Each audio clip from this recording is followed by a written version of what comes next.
So just a little bit of a background for Laura. So Laura started with us around about five or 6 years ago. She came and did a bit of work with us on her work experience. And so she turned up, we gave her an office, gave her a laptop, gave her a little bit of instruction. And then at the end of that week, we said we couldn't let her go. And so Laura has been working with us pretty much part-time all the way since. We've seen her through her degree in psychology. She's learned so much about marketing over the years. This year, she's been focusing a lot on LinkedIn, and she's going to share some of her learnings and some of the strategies that you can apply to your own LinkedIn profiles, which are a thing. And I think with Laura's interventions since the beginning of this year, we've added over 1,000 really key connections to our LinkedIn profile, which makes a difference. And indeed, some of you in the room are here because at some stage you'd have had a look at my profile and done a little bit of due diligence on who's this fella Steve. You know, so there is a very, very real fundamental piece in terms of what LinkedIn is and the power of it. So be nice to Laura. I don't know how many of these type of things Laura's done, but she's a legend. So Laura, over to you, LinkedIn. Thanks, Steve. Well, it's great to be here today and talk to you a bit more about LinkedIn. So just before I get started, just a show of hands, who here is already on LinkedIn but hasn't got any clients from it? Okay, quite a lot in the room. So this is what we're going to talk about today. We're going to talk about how to turn your LinkedIn profile into a lead generating magnet.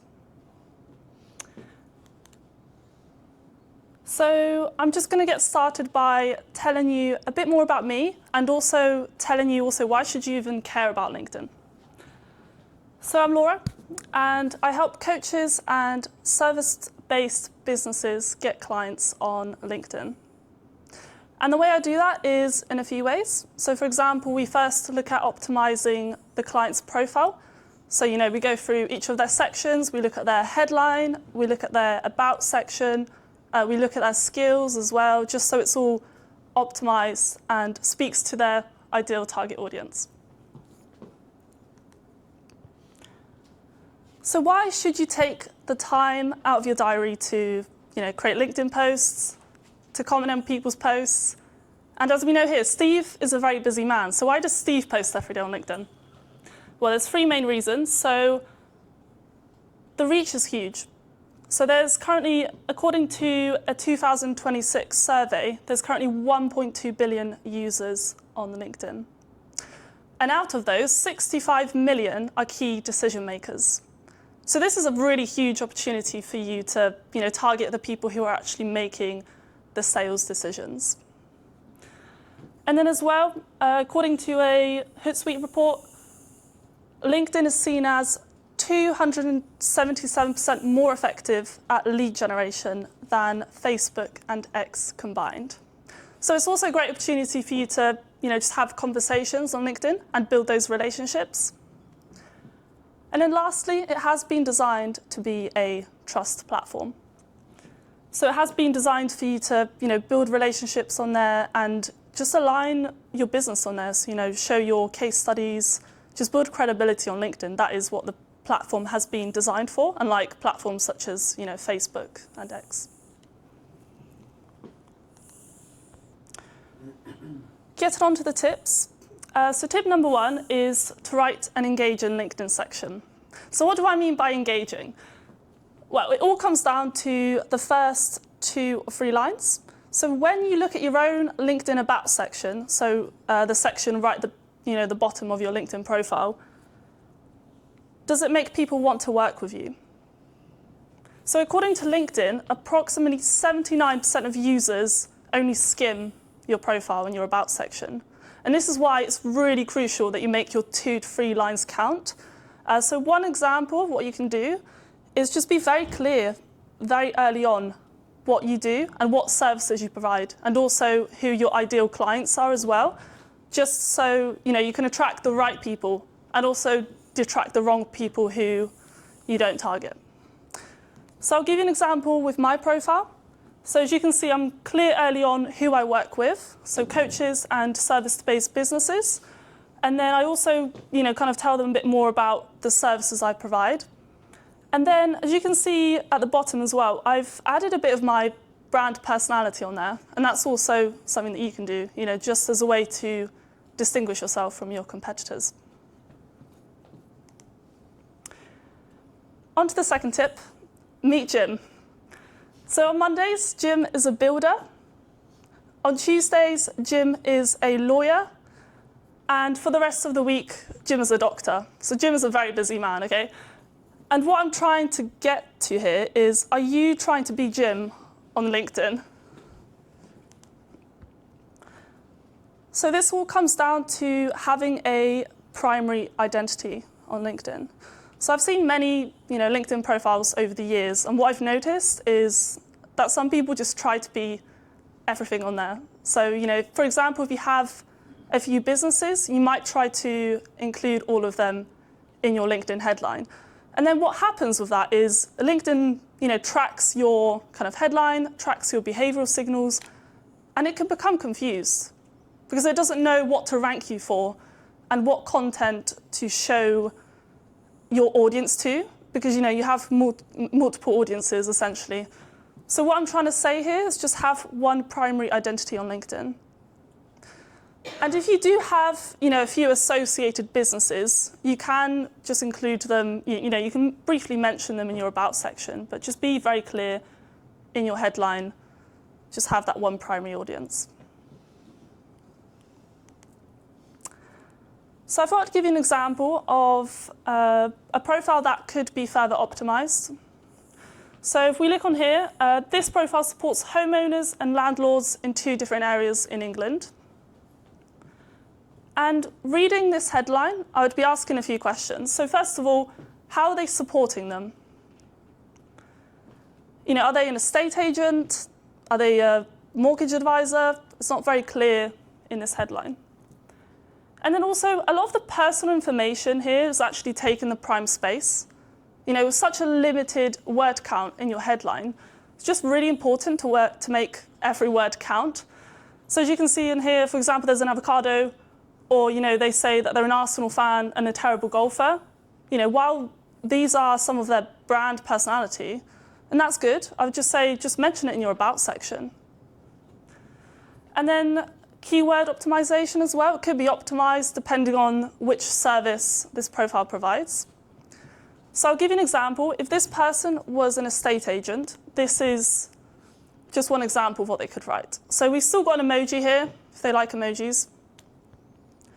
Then we've got the keywords so that LinkedIn can essentially rank them with other estate agents.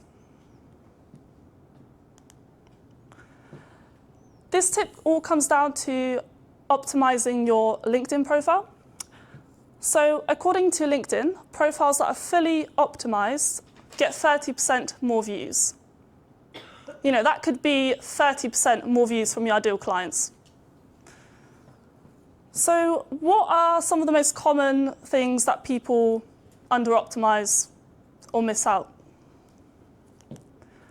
So first of all, we have the featured section. So you may have seen this before, but it's essentially the section right at the top of your profile. And some of the things you can include here include having a lead magnet. So, if you have maybe a quiz or something, or an ebook, anything like that. You can have a case study as well, talking about the kind of results people are expected to get when they work with you. Or even a key post. So you can actually pin one of your posts on there, maybe a post about services you provide, or something that's very relatable, so that when someone sees this as one of the first things on LinkedIn, they think, oh, okay, this is what this person does. They might be useful for me. Second example is the experience section on LinkedIn. So that's also at the bottom. And what a lot of people tend to do here is they treat it as a CV. So, they'll say, I achieved X, Y, Z. It just sounds like they're applying for a job.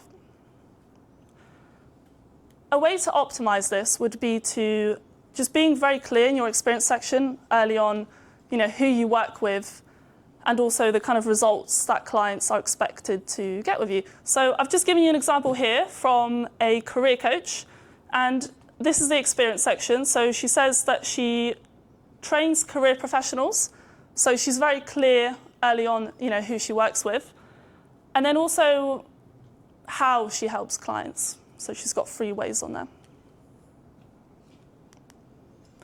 And then lastly for this tip, just make sure to include relevant skills on there.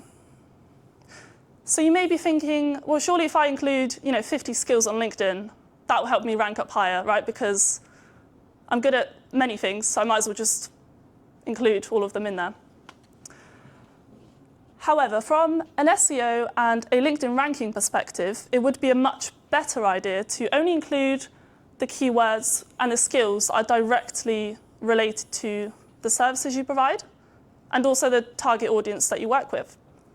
So if I give you an example, adding to that as well, it's a good practice to include a mix of broad keywords and also more specific keywords. So if I give you an example with me, some of the broad keywords would be, marketing strategy, social media management, but then the more specific ones would be LinkedIn strategy, and just LinkedIn marketing.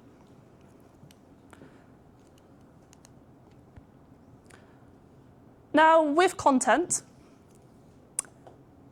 with the recent algorithm, what LinkedIn is currently prioritizing is content that adds you saves.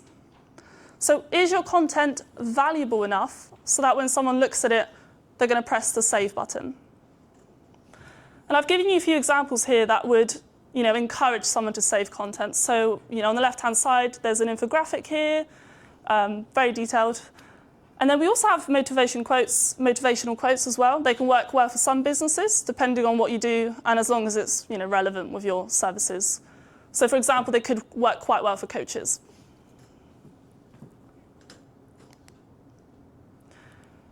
This one comes down to your commenting strategy.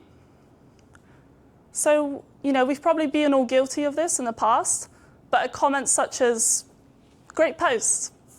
While that is supportive, it doesn't add much value. So what's a better approach? A good way is to build authority through your comments. So, adding value and also just showcasing kind of more about what you do. So I've given you 2 examples of some great comments.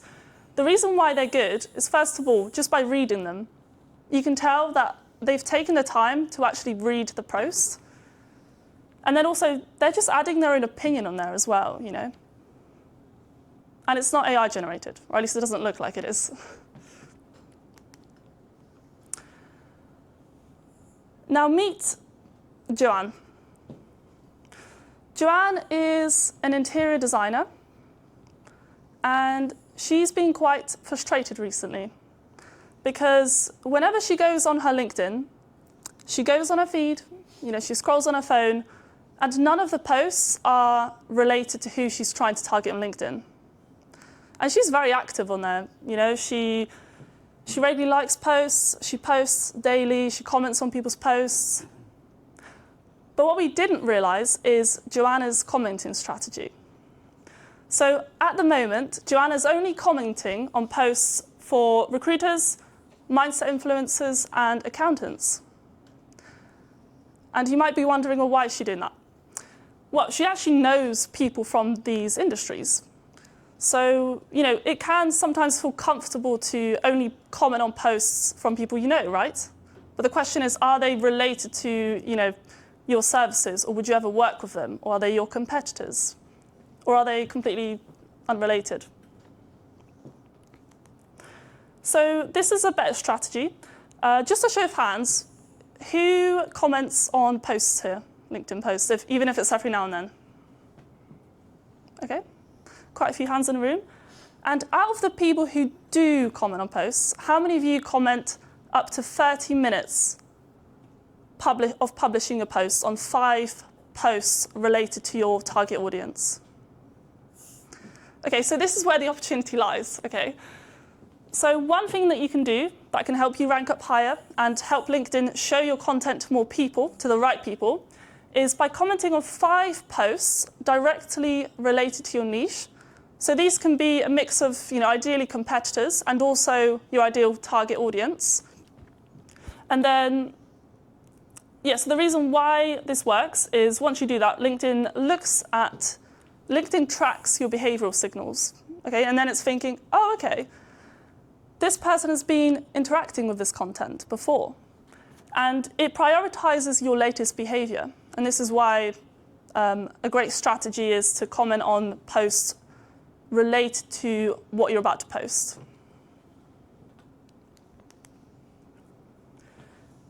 With this one, it's about prioritizing your personal profile over your company page. So I've just given you a few examples of, just something to illustrate that personal profiles tend to get a lot more engagement and followers than company pages. And, I'm not discounting having a company page because it can be great to build your credibility and authority. I would say just prioritize the personal profile. And the reason why it performs better is simple because, when someone goes on LinkedIn, they're there to interact with people and not logos. Okay, so with everything that I said, I've got a short activity for you. So if you'd like to get your LinkedIn out on your laptop or your phone, and then 3 kind of activities. So first of all, if you check your recent LinkedIn activity, which can be found on in your profile section, and then look at your 5 most recent posts you've liked or commented on, and are they directly related to people you want to work with or your competitors? So that's task number 1. And then number 2, read the first 2 or 3 lines of your About section, and if I were your ideal client, would I immediately understand what you do? And then lastly, just have a look at your few recent posts, and according to the recent algorithm, which prioritizes saves, would someone be encouraged to save those posts, or would they scroll past them? Around 5 to 7 minutes on that one. Just so if you can't see the questions, I'll just read them out again. So question number 1, if you check your recent LinkedIn activity, and then look at the 5 recent posts, and then which content are you liking and commenting on? Are they related to your target audience or your competitors? And then task number 2, read the first 2 or 3 lines of your profile, and then if I were your ideal client, would I understand what you do? And then the final task, just have a look at your few recent posts, and then would someone save them or scroll past them? I hope that activity was useful to help kind of see some of your own gaps and where you could improve. So with that, you may also be asking, what can you do with this now? So I will actually be hosting a half-day workshop where I come to your office. It's either in the morning or the afternoon, where we spend half a day fully optimizing your LinkedIn profile so that you don't have to do it yourself, essentially. We work on it together, in fact. And so we get very clear in your positioning, with who you're trying to attract, and we make sure it adheres to the latest algorithm practices as well. And then you also come out with some AI prompts as well, if you're ever looking to post content on there, or if you already do, we'll look at how we can make it more engaging. And then other than that, you'll get personal recommendations on who to interact with your ideal target audience and your competitors. That's also something we'll look at. So that's an investment of £400 for the half day. And you can also bring your team members as well. So we can get their profiles optimized, and that will be included in the investment. And then just the final one. So me and Steve will be hosting an event as well on content. So this is a free event as well. It will be taking place in June. And the workshop as well will be taking place in June, end of May.